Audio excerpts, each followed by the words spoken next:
Live from Los Angeles.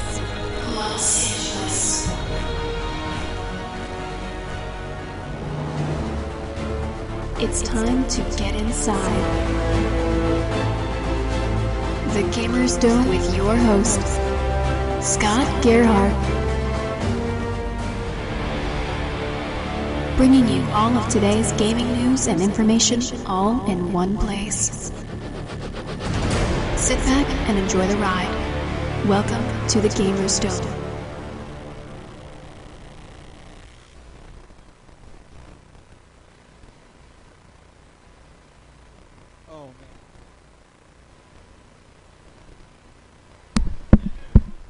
Welcome to episode 33 of the Gamers Dome.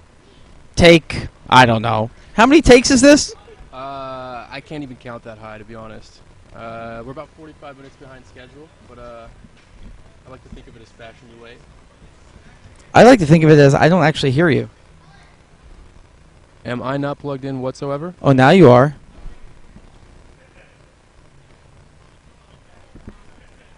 Cash! Okay. We're going to restart again. Can we hear the guest? Can we hear me? I think we can hear everything. Everything's working? Why are we restarting?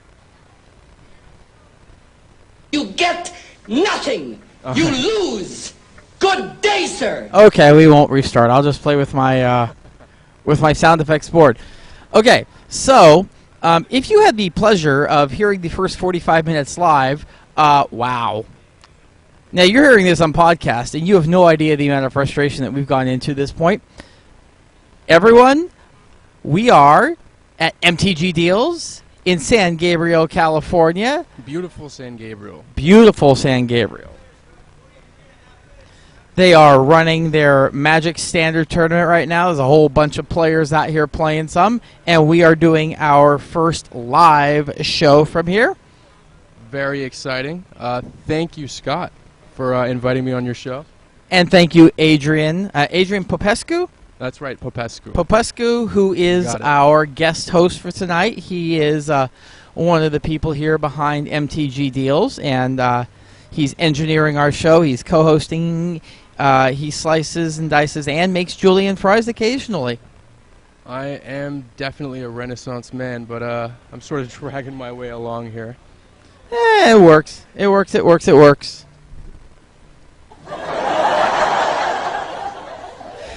So, before 45 minutes ago, how was your week? Oh, it's been, well, better than the last 45 minutes, so I guess it's been pretty good. Yeah, technical malfunctions, they happen. You know what? It's all good. We love it. So... Yeah. Quite a bit of gaming this week, actually, for me. Oh, excellent. Yeah. Pretty cool stuff, actually. We do a lot of trading card games here at MTG Deals, and actually been playing some pretty cool Kaijudo games. Seeing a lot of people walk in with their own board games, their own trading card games I've never seen before. That's actually the cool thing about having a place this big is you never know who's going to walk in. Yeah, really. I mean, and you could randomly walk in and just do a 50, 60-man tournament, and that's if you've got other stuff already going on here. This place is insanely huge. Oh, yeah. Definitely enough room for you and all your friends. Yes, most definitely. I love the new location. I think it's fantastic. And you guys actually have some pretty big tournaments coming up here, don't you? Yeah, actually we do. We've been putting together the MTG Deals Open Weekend. That's what we've been calling it. It's a legacy tournament and a standard constructed tournament. It's Magic the Gathering, for those of you who have never had the pleasure of playing this game. Last time we got about 150 players each of the 2 days, and the city got mad at us because we only have 28 parking spots. I don't know if you saw that when you went out back. I noticed that. Yeah, it's a little tight back there, but there's ways to make do. Oh yeah, carpooling? No, but we actually have the next Deals Open coming up. It's going to be on September 27th to 29th. We're doing events Friday, Saturday, and Sunday. It actually happens to be the Theros release weekend as well. Oh, nice little tie-in there. A little added bonus icing on the cake. But, yeah, I'm really excited about it. Yeah, and then States. And then States. I'm not thrilled with WotC's scheduling of states. Why are you even scheduling Grand Prix at the same time as states? Because I would like to be here and compete for that, but instead I'm going to be in Oklahoma City. What do you think? You think maybe they believe that? I totally agree. I totally agree. But I think it might be just because Wizards believes that states is for a less competitive player. And people who go to GPs might not be interested in it, but clearly that's not the case. Well, I mean, I don't know. I would have played in both if I could be in two places at the same time. Oh, yeah. So, okay, well, let's go ahead and kick off this week's news and information. So, I have to start being a little bit of an Apple fanboy. I have to start with I'm going to start with the new iPhone. We're having some level issues here.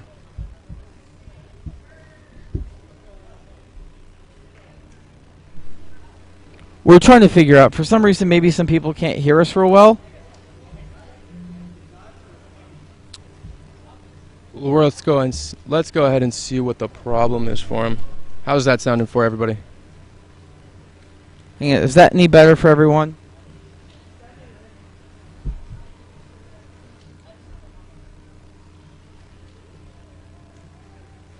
Melissa, is that any better for you?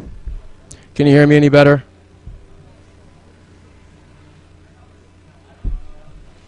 Turn it up, she says.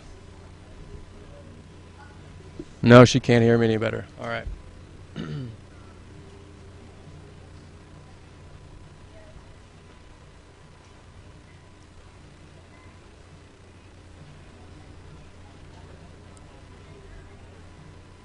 Okay, perfect. Looks like I was just a little too far away from the microphone. Okay, so you can hear both of us now?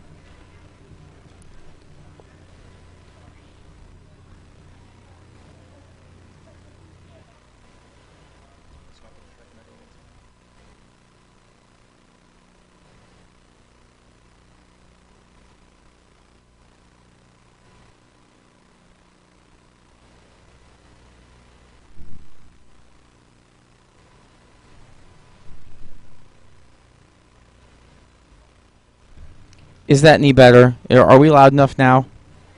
I think you're loud enough.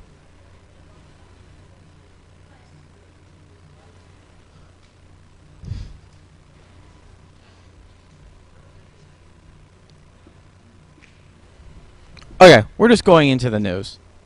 I think we're loud enough here, and we may be doing some editing before this goes up with the podcast. Okay, so we have our new iPhone. Well, I'm going to put new in quotes. We now know about the iPhone 4S, or excuse me, the 5S and the 5C. What does C stand for? Classy, child, cheap, Crappy? crappy. The iPhone 5 crappy might be out. It's not plastic. It's a polycarbonate shell. That's interesting. Which is plastic. That's a pretty fancy way of saying it too. I applaud them. No. The one thing that I always liked about the iPhones and the iPods, first thing I can remember about it is the metal back. It always felt so sturdy. It's definitely a change from what it used to be, but I get that they wanted to put out a cheaper price point, and Sure. changing some of the materials gives them the opportunity to do that. I don't see me switching to Android anytime soon. I'm kind of really invested in Apple. I'll be getting probably a 5S because I really don't want the plastic one. I've been having some battery issues with my last one. I'm still on a 4S, so it's a 2-year upgrade for me. I'm happy to finally pick a new one up. I do like the fact that there's a 64-bit processor in there now. That's the one thing that really made me happy. I just wonder how long it's going to take before we actually can see the fruits of that labor. Well, I guarantee you that by the time you get your new phone, it'll already be obsolete. and you'll have the next one to look forward to. And that something I just realized, I'm actually an Android user. So you got the iPhone 4S. Well, I've got the Samsung S4.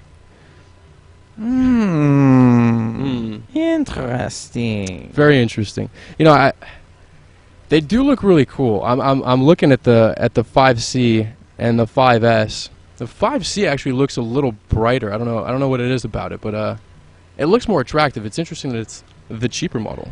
Well, yeah, it's the polycarbonate shell instead of the hardback. Sure. And they made it more colorful. They said if we're gonna do plastic, let's Look at that. let's do plastic. 16 Make it pretty. gig. 16 gig for $99. Yep, $99. Cheap. I mean, seriously though, when's the last time you paid $99 for a phone? When's the last time you paid $99 for anything, really? Yeah, good point. Yeah. Yeah, nothing's that cheap these days. Okay, so as part of the announcement, they did a demo for Infinity Blade 3, the third game from Chair Entertainment. It's going to hit the App Store on the 18th for $7. These 18th being 2 days before the new phone hits. So, I don't know. I wasn't a big Infinity Blade 1-2 player. I imagine it might take advantage of the new processor, but I don't know. How's the display on your iPhone? I've heard all kinds of ravings about the display. Is it really that good? The Retina display is pretty damn good. Yeah. I do like it. But it's so small. How do you deal with that? Like it's so small compared to the other phones that are out there. It is, but I don't know. I guess if you haven't used the other ones, Sure. it's not that big of a deal. Sure, perspective. So, okay, so EA is closing Battleforge. I know I haven't done anything with Battleforge, but Adrian, didn't you say you did? Battleforge? Actually, no, I did not. Oh, I might have lied to you earlier, but this is actually the first. was it you? Oh, it was our tech guy. One of our tech guys was mentioning that he used to play Battleforge. Or maybe he should be sitting here right now. No, it's it was a free-to-play real-time strategy game. It was kind of like a card game. EA's shutting it down effective October 31st. Today we bring sad news to the world of Nin as the rift between our worlds is coming to a close, the company said in a statement. That's too bad. That's too bad. It's sad to see a good game like that go, and I'm looking at some of the graphics right now, and it's pretty impressive. Yeah, I mean, it looks like it's a really good-looking game. Yeah. But, I mean, all games eventually go out to pasture, I suppose. Sure. Well, speaking of one game that's not going out to pasture anytime soon, Madden 25 has just crossed 1 million units in sales. They just went platinum, Yeah. or whatever the football equivalent is. Now, there's not as many sales as there were for the last Madden, but I think a lot of that has to do with the new systems that are going to be coming out. But I know I picked up a copy, but it had a lot to do with the anniversary edition and the DirecTV NFL Sunday ticket, which came along with it at a much cheaper price point. Well, that's a steal. I mean, if you like football and you get the full package, it's kind of no surprise they made so many sales, you know. Yeah. Oh, and Adrian, do you see the one link that's sitting like right there in the middle of? This guy. Could you click that link real fast for me? Yeah. Never gonna give you up, never gonna let you down. No, don't click that link. Never mind. That was a mistake. Well, we'll do anything to get a good sheep pop here on this show, won't we? Anyway, Sony, we talked about the VR headset. It was like last week or a couple weeks ago. And the third head-mounted 3D display has come out at the price of just £1,300. That's super affordable. Yeah, I know. I mean, for just a little over $2,000, you can attach a 3D display to your dome. I wonder if you can wear that while you're driving. No, probably not. I mean, you could. You could. Reminds me of that Amazon lap desk thing that got a bunch of reviews about for using it in your car. The car, it mounts to your steering wheel so you could put your laptop on there. It's perfect. I don't see anything wrong with that. Yeah, there's nothing wrong there. I mean, so I can't text and drive. Fine, I'll just use my whole computer. Yeah, why not? I don't see any rules against that. So I don't know. Who's spending $2,000 on this? Well, probably not you or I. No, not unless the ad revenue for the show goes up significantly. And by significantly, I mean way more than I'll ever expect.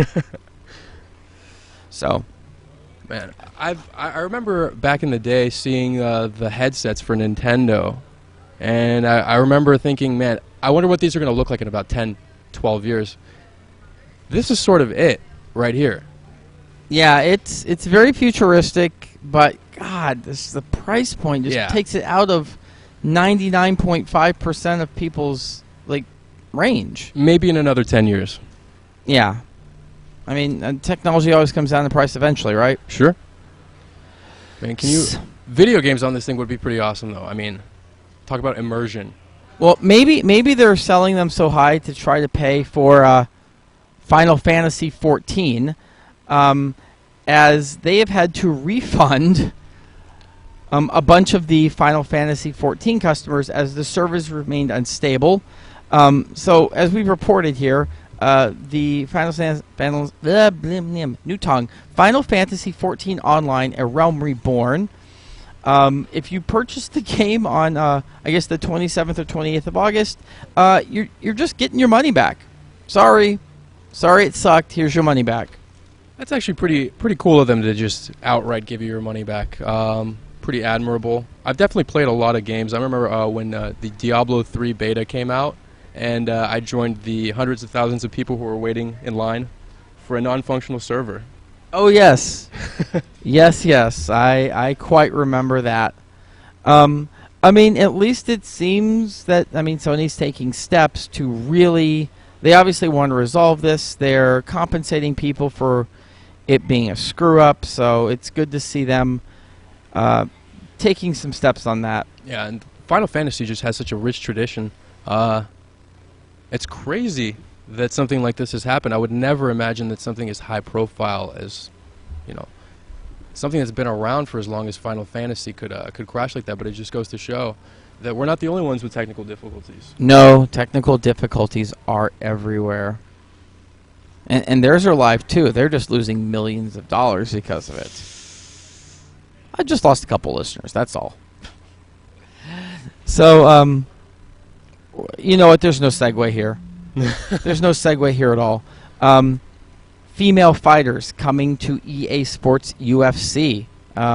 It's the first time that they've actually had any females in on it. Ronda Rousey and Miesha Tate are going to be the headliners in that one. We talk about gender equality a lot here on this show, and it's been a headline in UFC lately, and now it's translating to the game. I don't know. Do you want to pick up a controller and start UFC fighting with a couple of girls? Why not? It's the next logical step, If I want to get the complete gaming experience, then why not? This is a great moment for video games and for mixed martial arts, said EA Sports UFC General Manager Dean Richards in the statement, and I tend to agree with him. I think it's pretty awesome. And if you watch the actual fighting sports on TV or on pay-per-view, I remember just being at a friend's house, and there had a segment with two women competing on the show, and it was actually very entertaining. It was much higher quality content than you would expect, just because it hadn't been done before, because nobody knew how to handle it. But the audience received it really well. Everybody in the room was glued to the TV. So, yeah, I guess I'm not that surprised that it ended up in the video game, too. Yeah, no. I'm not either. Okay, let's jump over to a little PS4 versus Xbox. We haven't done much of that. The big news right now is that the Xbox One supports 8 controllers at once, but the PS4 will only support 4. Wow, the Xbox getting a leg up somewhere? 4 control. Maybe, I don't know. Maybe they think that anything beyond 4 is superfluous. Maybe. I mean, honestly, I can't even remember the last time I sat in a room to play video games that weren't either like streamed or over a network or something that had more than 8 players, more than 4 even. Yeah, that is true. How often are you and 7 of your buddies all getting together to in the same room to play over network? Sure. Now, what they could do is they could make some games to make use of this, like this extra players, because I'm pretty sure nothing made so far has anticipated 8 people joining. You know? Yeah, I believe the previous Xbox could do 7, which was kind of a weird number. 7. It's a nice round number. Yes. No, not at all. Not quite. But you know, the PS4. I was kind of disappointed with the PS3. I'm not gonna lie. They talked it up so much, so now I kind of just lost faith in it. Right? Yeah. No, I know where you're coming from. I mean, is it the console? Are they just missing the games? Don't know. But I'm excited. I'm definitely excited for the PS4 and, more importantly, for the new Xbox to come out. That is probably the first console I'm going to buy in probably like 10 years. I think the last thing I bought was a Genesis or like an N64. Wow. Yeah. That's been a while. Okay, so one thing has kind of come to our attention here a little bit. So the WoW TCG gets canceled, but Hearthstone's doing really, really well. A little too well, maybe. No, but really. I mean, it certainly makes sense that they don't necessarily want to be competing with each other. I don't know. Is this more of a trend towards things being more digital and less paper? I mean, it's a scary trend sitting inside of a card shop right now. But because, I don't know, for me, the actually being here and sitting across from someone and playing in a tournament and the social aspect of it, that's something that you're never going to get completely in digital. But I don't know. I mean, was this like to coincide with down numbers already for the TCG? Yeah, I mean, I guess it makes sense that they moved away from it just because the online version had so much reach, it had so much success. But like you said, the thing that got me into these trading card games was coming into the card shop, finding my way to the tournaments, and actually sitting down and grinding out matches with new people who I was meeting that day, or maybe friends who I'd been playing with for months or years. But the bottom line is that I got to experience that excitement and the tension because I was in the room, because we were paired up and pitted against each other face to face. Yeah, no, I'm the same way. I mean, when I first started playing, there was no online. There was no way, and there's just something you're never going to get it from being a digital card game. There's just a certain aspect to it. But the trend has been even for Magic, and not so much for Kaijudo or Yu-Gi-Oh yet, but for Magic, they're getting into streams big time. And Hearthstone is just about the most streamable game I've seen as far as a trading card game. I remember, like, once in a while I'll just browse Twitch when I have some free time, and you can just really quickly look at the numbers that they're getting, the amount of viewers that they have, and I saw 6 digits. Yeah. They were in the hundreds of thousands. No, that's nuts. Well, we'll keep watching it. When we come back from the break here, we're going to talk a little Theros. Little Magic Theros. We've gotten a lot more cards spoiled, so we're going to run through some of those and talk about some things. You are talking, or God Lord, man, new tongue. You are listening to the Gamers Dome on the Drawing Board Radio Network.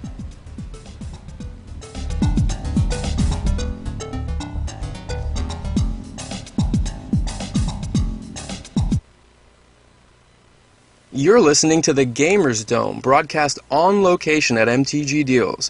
MTG Deals is proud to announce the Deals Open taking place September 28th and 29th, featuring Standard and Legacy Constructed, and the Magic the Gathering California State Championships taking place October 5th. Make sure to stop by mtgdeals.com or facebook.com/mtgdeals for updates and events. Attention techno fans, you're listening to Electromotion by Studiotronics, just one of the many exciting tracks from their album Straight from the Source. Stimulate your brain and get your body moving to these high energy cuts. Also, check out their newest single available for download, Electro. Don't just sit there, get your fix for Studiotronics, now available at iTunes, Amazon.com, and CDBaby.com.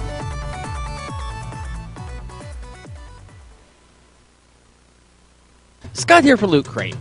If you want to get the best and coolest geek and gamer stuff delivered right to your door every month, then you've got to get a Loot Crate. We've been doing these unboxings for, 3 or so months on YouTube, and they're just awesome. I mean, each month you're getting like $30 worth of stuff shipped right to you with a new theme every month, like Equip, Mashup, Token, and more. I've yet to open a disappointing box, and knowing these guys, I never will. You can get your own today with a special discount just for our listeners. They're normally $13.37 a month, but head over to lootcrate.com and enter in the promo code DOME to get 10% off. For the price of a cheap game download, you get shirts, bags, toys, plushes, stickers, and more. You never know what they're going to ship that month. It's great. So just head over to lootcrate.com, sign up with promo code DOME for 10% off. You'll be glad you did. Again, that's loot, L-O-O-T, crate.com, promo code DOME for 10% off.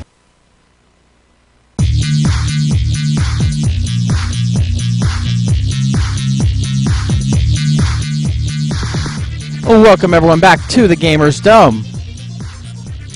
And I am Adrian. I'm your co-host for the evening. How's it going? It's going well. I didn't introduce myself, but man, if you're just listening, you don't know who I am. Oof. You've probably been hearing my annoying voice for like 7 months now. Okay. So, Go for it. we're some Magic players here. We like to talk some Magic. So, I want to discuss some Theros cards. So let's go ahead and just start looking right at the spoiler. Okay. You know what? You're the co-host. We're going to follow your lead. What cards have kind of jumped out at you so far? Let's take a look at Elspeth, Sun's Champion.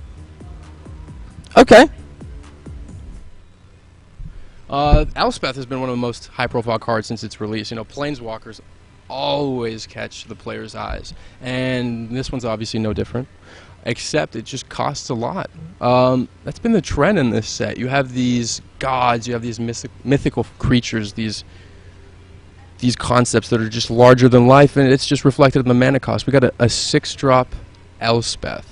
And for 6, you would have to argue that any Planeswalker is good, not because of what it does, but just because of how much it costs.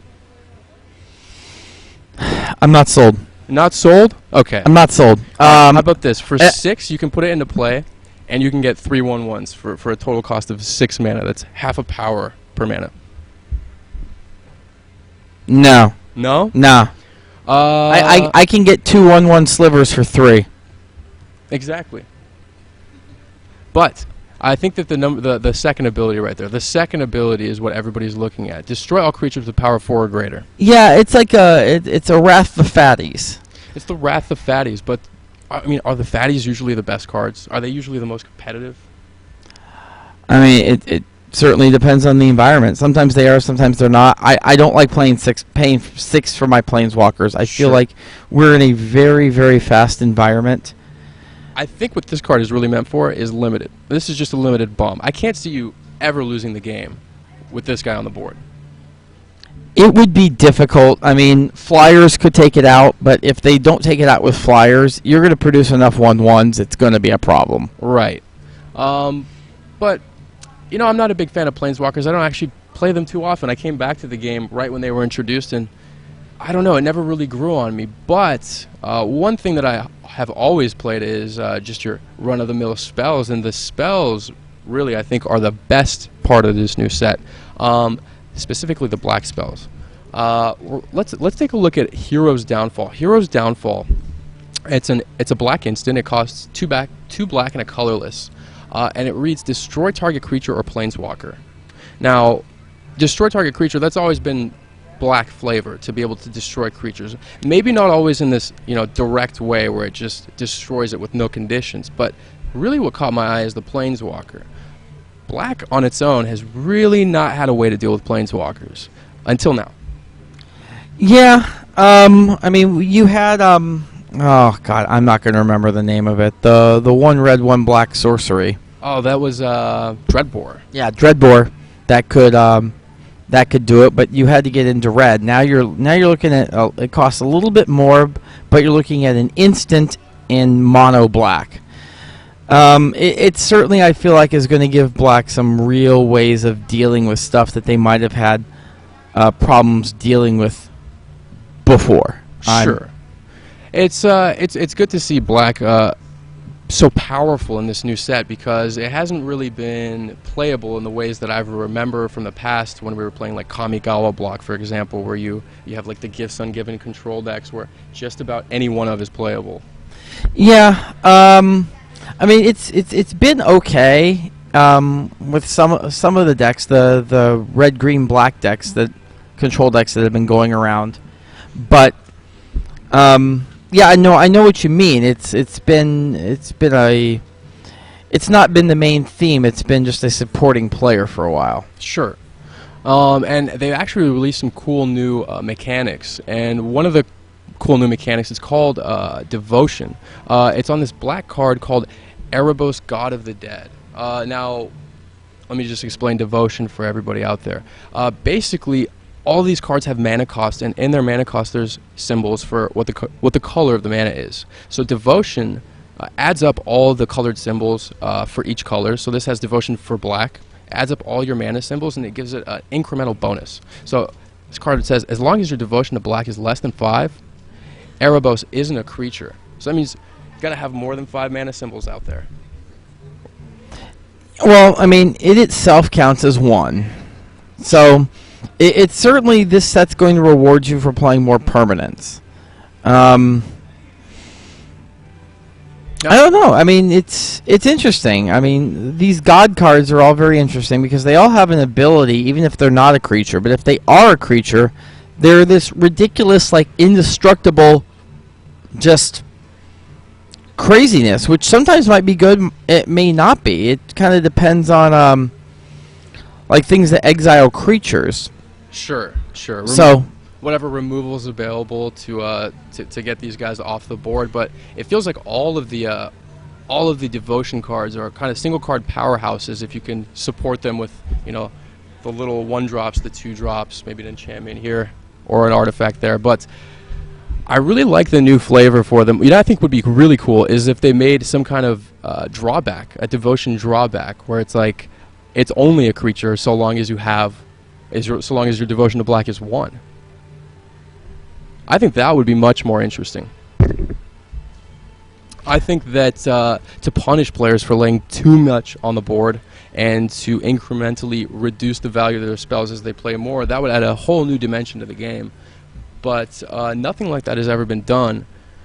They could potentially explore that in the future sets in the next 2 expansions that are part of Theros. But I really like the concept of Devotion and what they could do with it, where it could go. Let's see, another Devotion creature. Let's see, we got Master of Waves. He's a blue creature. He's going to be a Merfolk wizard. And this creature reads, when Master of Waves enters the battlefield, put a number of 1/0 blue tokens, blue elemental creatures, onto the battlefield. Oh, and it's interesting for a couple of reasons, because they're 1/0s. How do they stay alive? Well, he's also sort of like a Merfolk lord, as you would say. He kind of pumps all your other creatures so that those little tokens are actually 2 1s. Yeah, no, it's interesting. Yeah, something that actually makes like 1 zeros is kind of odd, but yeah, no, I think he's decent. So we've had a little bit of back and forth here, and so what we're going to do here is we're going to actually table the rest of our Theros discussion. We're going to hold that over for next week when we have a few more cards. I love the insight that we're getting here, but we actually have a guest that we're going to be bringing on here. He is the owner of Mayday Games, a game company that makes a lot of really cool games. So we're getting him on the line right now. His name is Seth Hyatt. So, hey Seth, how's it going? Good, how are you? Excellent. We're actually you can go audio only if you want. Good, I'll do that. No one will see you. Sweet, okay. Good. I wasn't sure. I thought it was radio, but you never know. Yeah, of Maybe course. Video capture or something. So, how's your internet holding up? I know you're over in Asia right now. Yeah, I'm in China. Yeah, it's holding up okay right now. It's a good day for internet, so it's going well. Oh, good. Okay. So I wanted to start by asking, because I know I've played at least one of your games in Lemonade Stand. We were actually playing a little little Lemonade Stand before we came on the air tonight, and I was showing our co-host Adrian here a little bit about. So let me start with asking you. Tell us a little bit about Mayday Games and how you actually got going in this industry. Okay. We started, it's been about 4 years ago, we started our company, and so we've kind of grown from there, but we very first started out with, our first product was a folding board for Settlers of Catan. It was called the Yucatan Adventure Board, and we got started with, that was our very first product, and we started out Mayday Games with the idea that, hey, if there's a game in the marketplace and board games that maybe needs another accessory or something else that's not offered with the game, then send us an email with a Mayday requesting that product, and if we like the idea, then we'll produce it. So that was kind of how we started out. So the Catan board was kind of like, we played Catan for years and years, and I just got tired of the pieces sliding around all the time.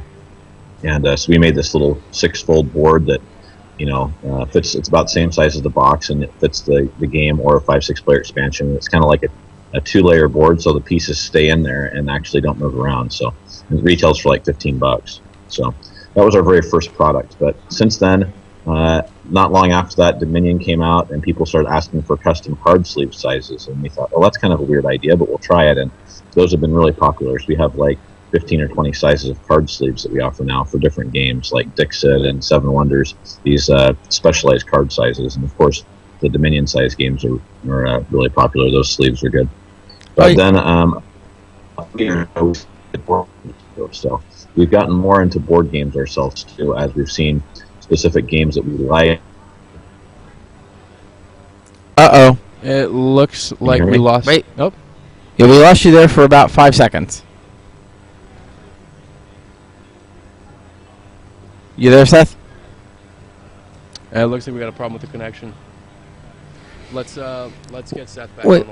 We're having technical difficulties? That hasn't happened at all tonight. Unheard of, I know. We're going to try to get Seth back on the line here. Sometimes the connection over from China to LA can be a little bit peculiar. So It's definitely a long way. So we're gonna try to reconnect here on this. I love hearing about this, all the stuff that those guys have been doing. It's really cool to see a company making accessories for board games. You don't see too many of those. Usually you see it just for like trading card games. You see like, dice, but something so integrated that it's custom made to make your experience better with one board game. I think that's really cool. Yeah, no, I really do too. I think it's pretty awesome. Wait, did we get Seth? Is Seth? 好，您拨的电话已停机。The number you dialed is out of service. 您好， We were close. 您拨的电话已停机。The number you dialed. Apparently, the number we dialed is not in service. Wait. Do we have Seth? Yes, I'm back. Welcome Yay! Back. We definitely have validated the fact that you are in China right now. Yeah, there you go. I switched to a new Wi-Fi network. It's more stable, but it's not. It's behind the Great Firewall of China. It's not VPN, so I can't get on stuff a lot. But it's better. It's a better network, so I should be okay now. Gotcha. Nice. Okay. So when did you start this again? I'm not sure if I caught the date. Yeah, it was back. It's been about 4 years now. Okay. It was summer of 2009 is when we started it. So it's been about 4 years, yeah. Excellent. So you were talking about all the sleeves you've done for Dominion and all the other games? Yeah, we did a bunch of game sleeves, and then we started doing tokens. Like Agricola came out not long after that, and it was tokens have little animal tokens inside the game everywhere but the U.S., and people were clamoring for these little animeeples, they're called.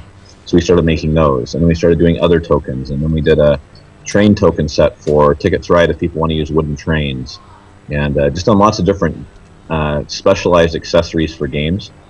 And then about 2.5-3 years ago, we started doing some board games too. We had people on BTG asking that certain print and play games be produced that no one had made yet, so we started picking up licenses for games. And a good example of that is another game called Get Bit we have, which is really popular. That had been picked up by a really small manufacturer. There was no UPC symbol on the back, no shrink wrap. It wasn't widely distributed, only available on one website. So we got the license to that when it came available, and that's been probably our best-selling game to date. Is Get Bit. It's now being printed, and I think it's in 6 languages now. And so we're definitely growing, and we're doing more with games, but we still do have that. The roots of our company is still accessories. So I think if we were to add it up, I think we have about 150 different products in our catalog right now. Wow. Yeah, I noticed there were quite a few there when I was browsing off your website. Well, I was going to ask you what some of your better selling games were, but I think you kind of just covered that here. Are there any other ones that have been doing particularly well? Get Bit's our best one, I'd say. Eaten by Zombies is a deck builder game that we did about a year and a half ago, and we've done an expansion for that, and it's been really popular. We've had to reprint that one several times. And then our most recent game, Walk the Plank, which is a prequel to Get Bit. We did our first print run of that is going to be sold out in the next couple of weeks. We just barely got them in, so that one's going super well too. The only other big one that we do is a game called Crokinole. You've probably heard of that before. Yeah. We do Crokinole boards, and we do 2 or 3 shipments of those a year to the U.S., and they always sell really well. So that's another one that continues to be popular for us. So, but we have some other games coming out, and we're looking at new products and projects, and we probably have 4 or 5 games in the works right now that we're going to be launching in the next few months. Any spoilers on anything coming out? We haven't really announced it yet, but there's one that's coming out called Hold Your Breath. So the idea is Walk the Plank. The idea of the game of Walk the Plank is a prequel to Get Bit. You're pushing your pirates and you're shoving each other off into the water. And Get Bit, you're being chased by a shark and you're losing your arms and legs. And the winner is whoever has their body parts left.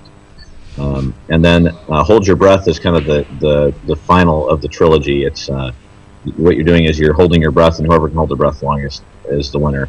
So what you're doing is diving down as deep as you can in the water. The first round, so it's kind of a press your luck game. The person who goes down the furthest and actually makes it back up to the surface before they run out of air is the winner. So the guy who dives down 80 meters may go really far down and could be the winner, but in the second round of the game, they may not get back to the surface and they just drown. So the guy that went down 10 or 20 meters may be the winner just because he's the only one that made it back alive. So they're all simple card and card games and things, and that's kind of our newest one. It's called Hold Your Breath, and that will be out. We'll probably be launching a Kickstarter on that in the next month or 2. Oh, nice! Once it comes out, you'll have to get us a copy so we can talk about it here on the show. That sounds fun. And, yeah, that'd be great. Where can all of our listeners go to buy your games, to pick up accessories? They should be able to go to their local game store. We're distributed in the U.S. All local game stores have access to one of their major distributors. They all carry our product. Internationally, we have probably 40 countries I know of that we're carried in. At least some distributor in some country carries them. And then you can always go online. There's lots of online stores that carry it. And, of course, you can go right to our website if you need to, which is maydaygames.com. We have everything in stock there as well. So any of those options is good for us. We like to support local game stores, of course, first and foremost, but we understand sometimes people don't carry things as deep as they want, or you want a specialized game that maybe your store hasn't heard of. So we're happy to sell it to you directly too if we need to. Of course, and I do appreciate that working at a card store myself. I know sometimes we get customers walking in who are diehard fans of a game we've never heard of, and we hate to not be able to provide it for them. So thank you for being there online and all these different retailers. Sure. Yeah, that's what we like. Our customers, we define our customers not as the game player, as the end user is not really our customer. It's more the game store. Those are our customers. The distributors and the supply chain is who we sell to primarily. That's our goal, is to keep those channels stocked and happy. Yeah, I mean, and as a guy who used to own a game store as well, I know. I mean, you provide us with a good product, and then we'll get our people to demo it, try it, and ultimately buy it. Yeah. So yeah, I used to own a game store as well, and so that's kind of how a lot of these things came about. Is we were selling games online and in a physical store in Utah, and I would go down to Wendy's at lunch and I'd ask for a burger, and they'd say, "Hey, do you want to supersize that?" And I wanted to do the same thing in our store, so that's kind of where the sleeves came from. We have a list on our website of over 1,200 board games and what size sleeve fits what game and how many cards are in it. So we like to have stores go there and print that off, keep it at the register, and any game someone buys, we say, "Hey, do you want sleeves with that?" And it just gives the store a little more margin, a little higher gross revenue, and helps protect the games. That sounds awesome. Well, okay, there we go. We've been having technical difficulties tonight. It's kind of been our theme. So, well, thank you so much for making time to come on and talk to us a little bit here. It's awesome hearing about what you guys have going on, and certainly get back with us when you got more stuff going on, because we'd love to keep talking about your products. It's pretty awesome. Okay. That'd be great. We do have a couple of other games. I'll just kind of give you a couple of spoilers of games we're working on. Oh, please do. There's one other one in the works right now, which the working title for it is, let me see if I get this right, Chopstick Megadeth Dexterity Challenge 3000.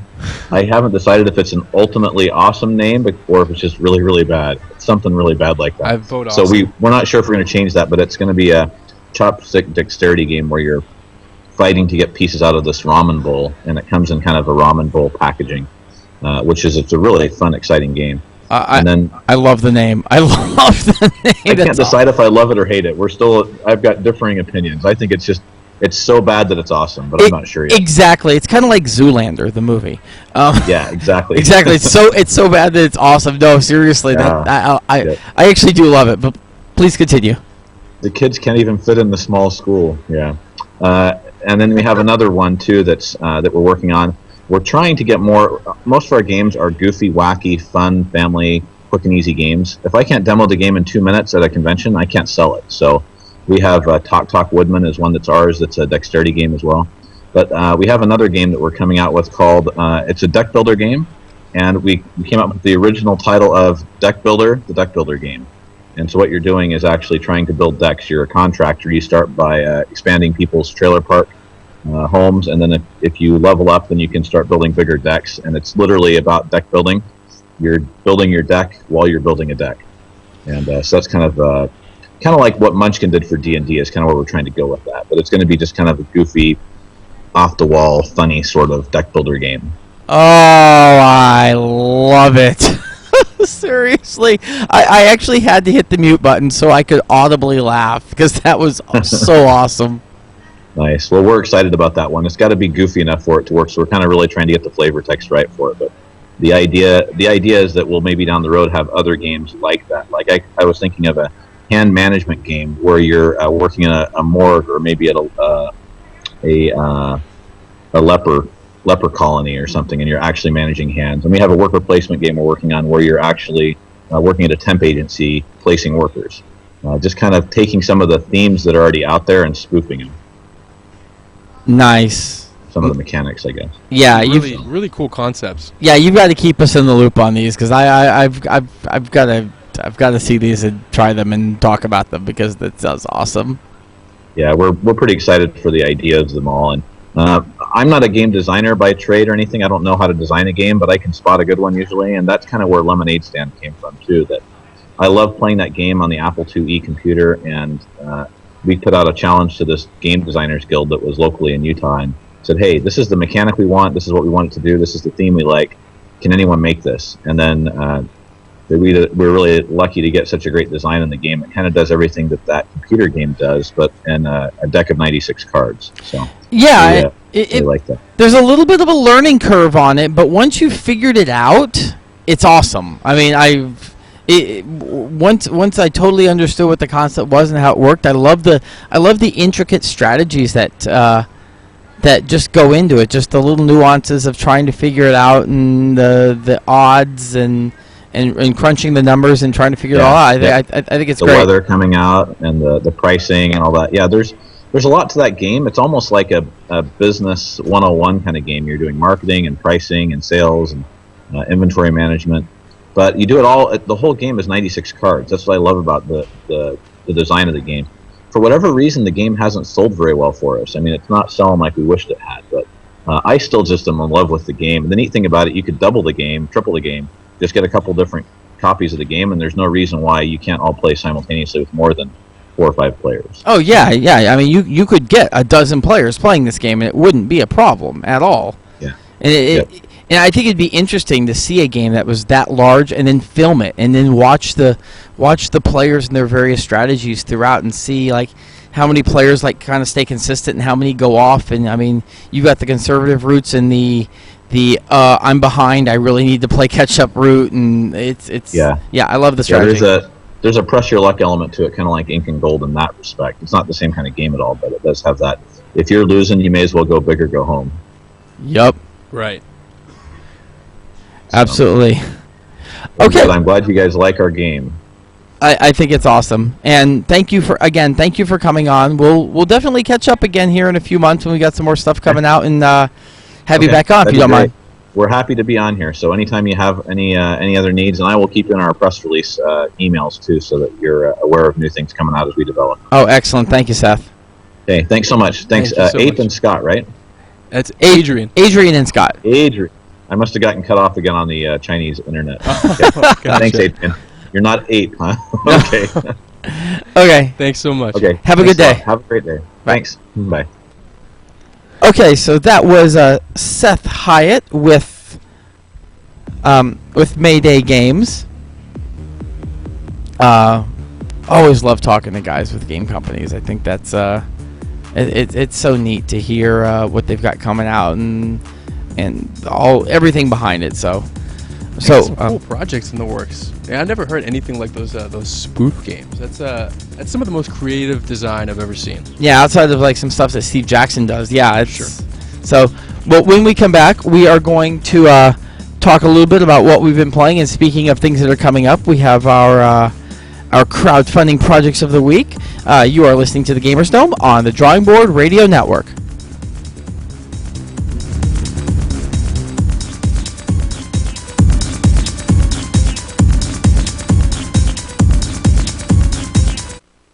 Do you need professional, reliable dog walkers, house sitters, or cageless in-home boarding? Check out my friends over at Leash and Lodge. They use GPS tracking for their walks, so you know they're always showing up when they say they do. With a 5-star Yelp average, they're the only guys you need to know. When you sign up, mention promo code DOME to get $15 off your first invoice.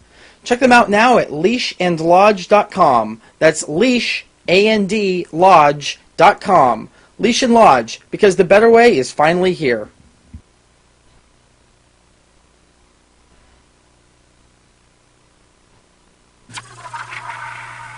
Do you have a bookshelf full of comic books right next to the one full of video games? Are you a Whovian? A Trekkie? Do you aim to misbehave? Are you friends with Leonard and Sheldon? Do you tabletop with Will? If you answered yes to any of these, I have a new podcast for you. Digital Nerdage, the nerd culture podcast, visits everything in the world of nerd. Check it out at www.digitalnerdage.com. At Melissa Corp, we have the tools to ensure your success. Our professionals have the experience you need on your side. Our proven track record of growth and expansion has made us the undisputed industry leader. Our customer service is second to none, and when you need it done, no one is faster. To find out more about what Melissa Corp can do for you, Check out our website today at melissacorp.com. That's melissacorp.com. Melissa Corp. Determination, strength, dependability.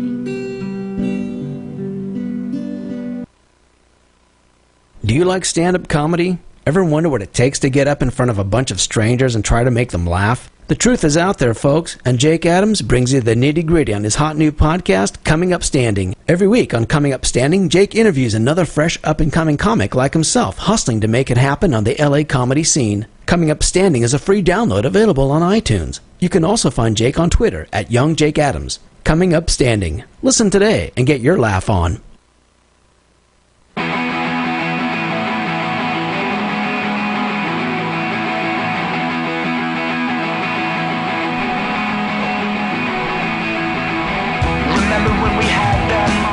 So that's what happens when we forget to change our song of the week. We get them again this week, so we're just going to fade out there because that wasn't supposed to be our song of the week. Wow, it was a technical difficulty. We haven't had any of those. Welcome back, everyone, to the Gamers Dome. How's it going, everybody? Oh man, you know what? This has been a fun show. This has been one of those. You at a certain point, you just like, you know what? It's fun.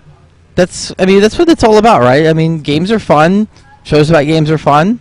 Absolutely. We just went 9 rounds with technology. Pretty much, and I think it's winning on the scorecard. We'll see when the match is done. Yeah. Well, I mean, we still got the last 3 rounds. Who knows? We get knocked out before it's all said and done. Okay, so I want to talk a little bit about our Kickstarters. The first one I want to mention is the Dia de los Muertos. It's poker cards. Day of the Dead 54-card poker deck.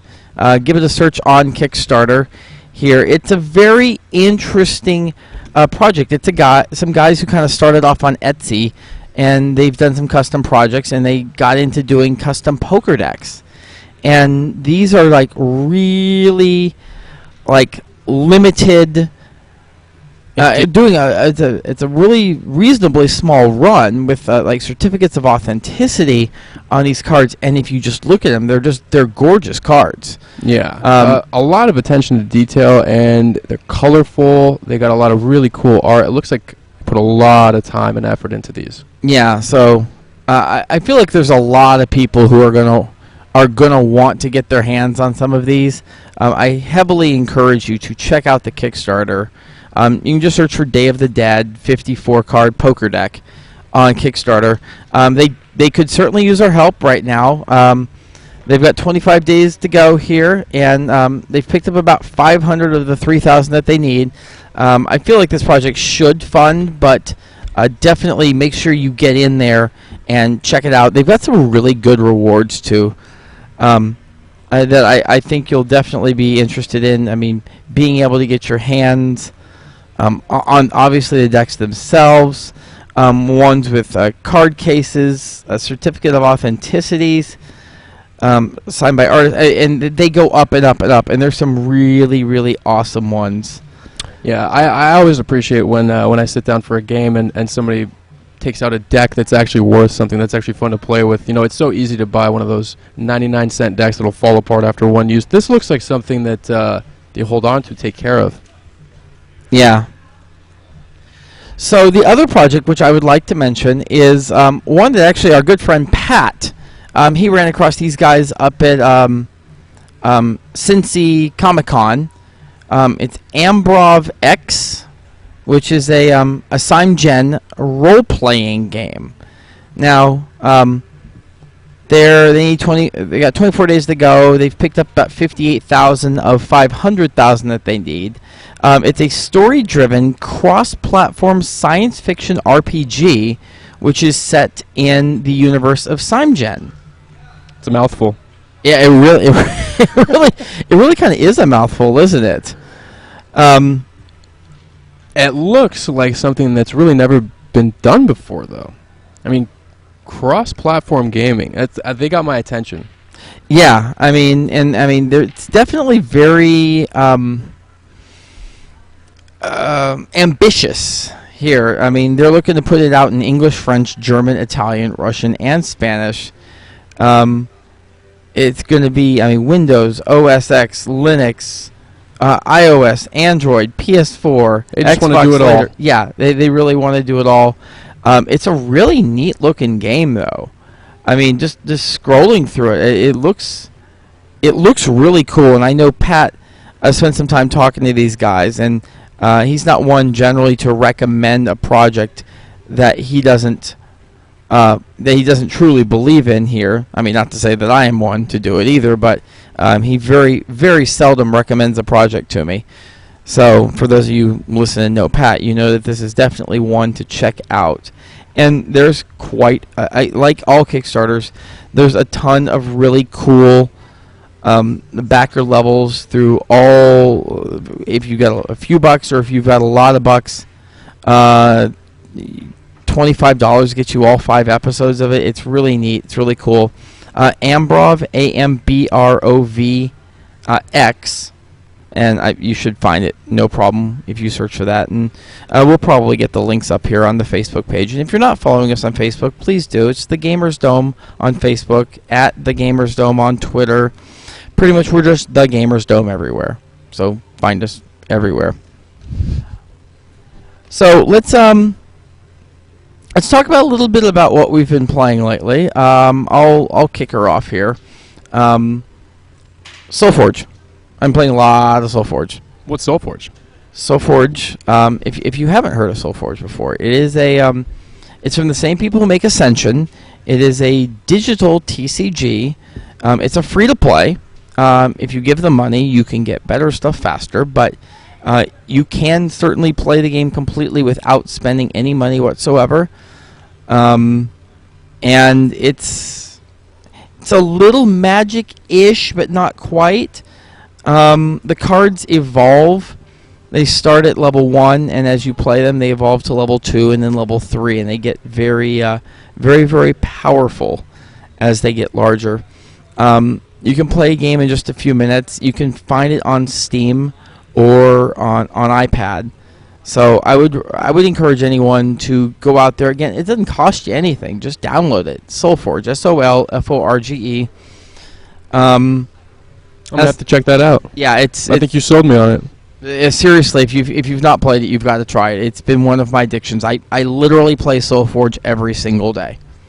Well, at some form or fashion, because there's daily rewards for logging in and playing and getting wins, so I make sure to get those. Magic. I've been playing Magic. I played the celebration here at MTG Deals. A little mini master action. Actually made the top 4 on that one, which was I thought was pretty awesome for a mini master. Those are always fun. Yep. And then do I have to admit I've been playing Candy Crush? I think you do. Can we just go under the assumption here that I'm always playing Candy Crush, like of some form or fashion, like maybe a little, maybe a lot, but I play Candy Crush. I think a lot of the viewers and the listeners are going to be sharing that problem. Yeah, there's a lot of Candy Crush out there. I never got into the Candy Crush, but I did get into my own little lo-fi game. It started when I watched this stream, and they were playing this little 8-bit game, and it looked incredibly difficult. It was very fast-paced, and I was wondering, can I play this game on my phone? And sure enough, I could. It's called I Want to Be the Guy. I Want to Be the Guy. It's a side-scrolling 8-bit game. It looks exactly like Mario, except there's only one function: jump. You just jump. The game moves at its own pace, and the character is always in the center of the stream, and you just jump. Just jump? You got to try it out. It doesn't sound that good, but it's actually the most addictive game I've played in the last, 6 months. Okay. I'm always willing to try new games. I love it. I've also been playing some Kaijudo. Kaijudo is this... Well, I'm not going to say it's new because it's been around for about a year and a half, but it's newer, and it's a card game made by the same company that makes Magic, actually. It's a rebranding of Duel Masters, if any of you have tried that game out in the past. I know I used to play it back in the day, but today it's Kaijudo. It has a lot of the same rules. It has a lot of the same feel as Magic, but the look and the texture of the cards, it's more like it's more like Yu-Gi-Oh. More like one of the newer games. Yeah, I mean, I mean, I wouldn't say it doesn't feel like Yu-Gi-Oh to me. It's got a little bit more of that theme type, and it feels like, from a theme perspective, more like Yu-Gi-Oh. But the play, I definitely feels more Magic-y to me. But I mean, I'm familiar with the game. I've played a little bit of it. We've had some good friends at the show on who are big into Kaijudo as well. We'll have to drag some of them back on now, and. As Kaijudo just seems to keep getting bigger and bigger. How's it been doing here at MTG Deals? Well, we actually just kicked it off recently. We had our first Kaijudo event last Wednesday where we did Kaijudo drafts. And there's actually no draft format in existence. You can just draft whatever you want. Yeah, and any game you can draft is good by me. I'll pick up anything and draft it if I can. And the most exciting part was that we actually fired 2 drafts the first day. Wow. Yeah. Day 1, 2 drafts. That's pretty awesome. Yep, and we're going to be doing it every single Wednesday. And they have these things called Duel Days. It's like FNM for Magic, where you play every Friday night. Duel Days aren't really restricted to a day. You can host them whenever. Okay. Tailored to the shop and the players and when they want to come in. So so for anyone out there who's in the greater Los Angeles, San Gabriel type area, and they want to come play at one of the premier places to play out here, I'm sure they want to find your calendar. They want to know more about the shop here. Absolutely. You can go to mtgdeals.com, and there's going to be a big button right on the bottom right that says events. You can also go to facebook.com/mtgdeals. We like to keep everything current and updated. But yeah, we've got plenty of events coming up. Probably too many to list right here now. Wow. Yeah. I've been hearing them talk a little bit about it. It may get to the point that when we're doing our shows in here, it's going to be very hard because there's going to be people in here all the time playing. So if you're looking for one of the best places to play card games, board games, or really just gaming in general here in Southern California, MTG Deals is definitely a place to go. I'm loving the time here. These guys have been so incredibly accommodating for us here, and I suspect we'll be doing a lot more with these guys over the weeks and months to come. And thank you so much for coming into our card shop and sharing this experience with us. It's really cool to see what goes on behind the scenes. It's definitely it is interesting. There's a lot more than most people see. We've certainly had our fair share of technical difficulties tonight.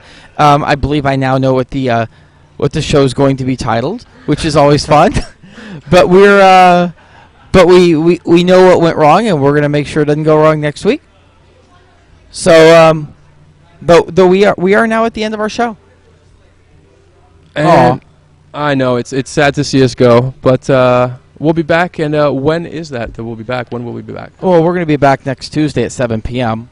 like we always are. Though we may be switching our schedule up a little bit coming in the next few weeks. So make sure that you are on our Facebook and Twitter pages and you're listening, so we don't want you to miss a show as they come up. So, Adrian, thank you for all of your help and for co-hosting and engineering tonight. My pleasure. Thanks for the opportunity. Thanks to a number of guys here on the MTG Deals staff that has helped with getting our setup up and running. We're up on Twitch as well, so if you're hearing this on podcast, check us out on Twitch at the Gamers Dome.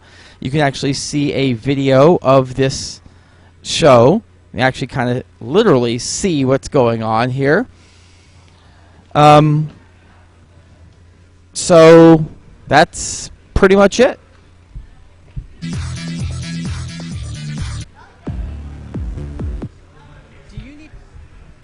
Speaking of technical difficulties. Hey, we're getting good at this.